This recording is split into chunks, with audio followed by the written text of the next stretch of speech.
औरंगजेब आलमगीर रहमतुल्लाह ताला अलैह, इनको हिंदुस्तान की सल्तनत पर काफी वक्त मिला, काफी वक्त, कई दहाइयां इन्होंने हुकूमत की है हिंदुस्तान पर, तकरीबन 50 साल के करीब औरंगजेब आलमगीर रहमतुल्लाह ताला अलैह। और साथ बादशाहत के आप एक परहेजगार मुत्तकी इंसान थे, उलमा औलिया सबका अदब करना आपका तुर्रे इम्तियाज था। यह और बात है कि आज तारीख उनको तोड़ मरोड़ कर पेश करने की कोशिश कर रही है। औरंगजेब रहमतुल्लाह ताला अलैह के जो औसाफ हमीदा हैं, मैं आपको बताऊं उनका एक खास काम, औरंगजेब टोपियां बुनते थे। हिंदुस्तान की बादशाहत, ये हिंदुस्तान नहीं, उस वक्त के हिंदुस्तान में अफगानिस्तान तक की सरहदें थीं, पाकिस्तान बांग्लादेश सब इसी मुल्क में था। इसकी सरहदें उतनी लंबी थी, इतनी बड़ी सल्तनत का वो मालिक, लेकिन अपनी कमाई के लिए वो रोजाना टोपियां बुनते थे और कुरान पाक अपने हाथ से लिख करके, अपने हाथों से लिख करके इस चीज के अमल के जरिए से वो अपने घर को चलाते थे। कौमी खजाने से उन्होंने पैसे नहीं लिए, हत्ता के टोपियां बुन करके उन्होंने जो पैसे जमा किए, उन्हीं पैसों को रख करके वसीयत किया कि इसी पैसों से मेरा कफन खरीदा जाए, कौमी खजाने से मेरे कफन के लिए भी पैसा ना लिया जाए।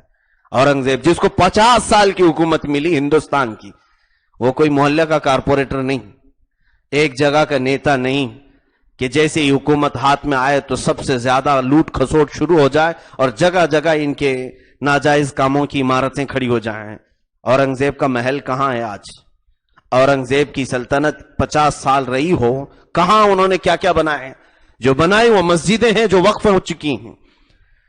एक बार उनके पास उनके उस्ताद आए, मुल्ला अहमद जीवन रहमतुल्लाह अलैह, बड़े साहब कश बुजुर्ग हैं जो फिक़ह के बड़े इमाम थे, उन्होंने कई किताबें लिखी हैं। मुल्ला अहमद जीवन या औरंगजेब के उस्ताद से मुलाकात के लिए आए, बादशाह से बचपन में पढ़ाया था। उस्ताद जब आए तो इन्होंने अदब व एहतराम किया, कहा हुजूर कैसे आना हुआ? कहा बस फख्र व फाखा बहुत ज्यादा है, गुर्बत और तंगदस्ती भी है। तो बादशाह ने 98 सिर्फ हदिये में दिया अपने उस्ताद को, 98।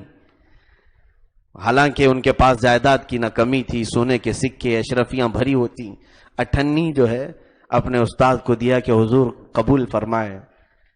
वो ले लिए, लेकर के चले आए, जौनपुर के रहने वाले थे। तो जब उधर आए तो उन्होंने उस 98 से कपास खरीदा या कुछ बीज खरीदे और उससे काश्तकारी शुरू किया। उस काश्तकारी में बरकत इतनी हो गई कि अल्हम्दुलिल्लाह उस माल को बेच करके कई पैसे आए उसमें, और फिर आपने नफा कमाया, कमाते कमाते कई जमीनों के आप मालिक हो गए। 10 साल का अरसा गुजर गया इसी में, 10 साल का अरसा, जब तक औरंगजेब दक्कन की कहीं जंगों में मसरूफ थे। वापस जब दिल्ली पहुंचे, टैक्स वगैरह के मामला देखते थे, खिराज, तो एक वजीर ने कहा कि हुजूर मुल्ला अहमद जीवन आपके उस्ताद हैं, उन पर भी टैक्स लगाना चाहिए। आज बड़े बड़े माल के वो मालिक हो चुके हैं, उनकी कई जायदादें हो चुकी हैं, उनके कई गुदाम हैं उनके माल रखने के। कहा क्या बात करते हो? वो फख्र फाका में थे, तंगदस्ती में थे। बुलाओ। हजरत मुल्ला अहमद जीवन रहमतुल्लाह अलैह को बुलाया गया। उनसे जब हिसाब तलब किया गया, जाहिर सी बात है इनकम कहां से आई आपकी, ये जरूर पूछा जाएगा। आज भी अगर आपके पास अचानक माल आ जाए तो पूछा जाएगा कि कहां से आई है इनकम।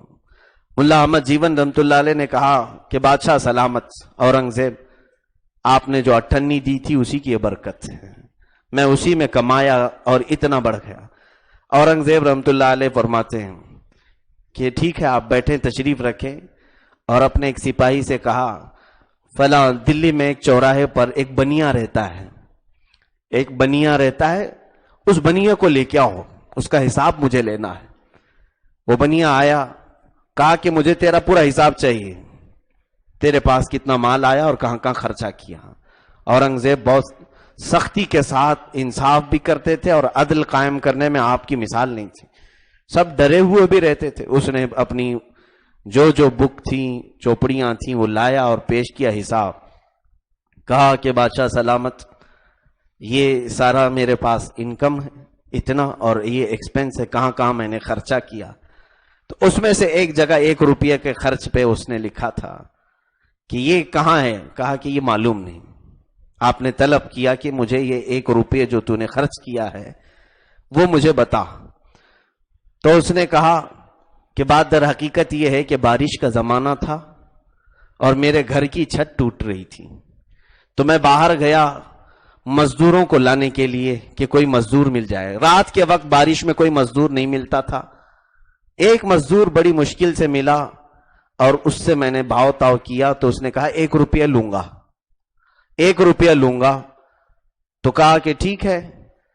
میں اس کو مزدور کو اپنے گھر لے آیا، وہ چھت کا کام شروع کر دیا، تعمیری کام جیسا بھی ہو رہا تھا، لیکن اس کی ایک شرط تھی کہ فجر کی نماز سے پہلے وہ چلا جائے گا، فجر کی اذان سے پہلے وہ کام ختم کر کے چلا جائے گا، فجر کے بعد وہ کام نہیں کرتا تھا. کہا پھر وہ اس مزدور کو میں نے کام پہ لگایا. اس نے جب چھت کا کام شروع کیا، آدھا کام ہو گیا تھا تقریباً، اذان ہونے کو آ گئی. کہا میں چلتا ہوں، اب میرا کام ہو گیا، اس کے بعد میں کام نہیں کرتا ہوں. کہا میاں تیرے سے میرے کام پر جو اتفاق ہوا ہے وہ 1 روپیہ کا تھا.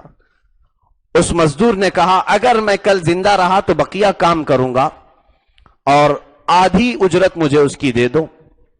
تو یہ کہتا میں 1 روپیہ نکال کر کے الگ رکھ دیا، اس کو 98 دے دیا، اور 98 کل کے لیے میں نے رکھ دیا، باقی کی 98 آئے گا. لیکن وہ مزدور دوسرے دن آیا نہیں، میری چھت ٹھیک ہو گئی تھی.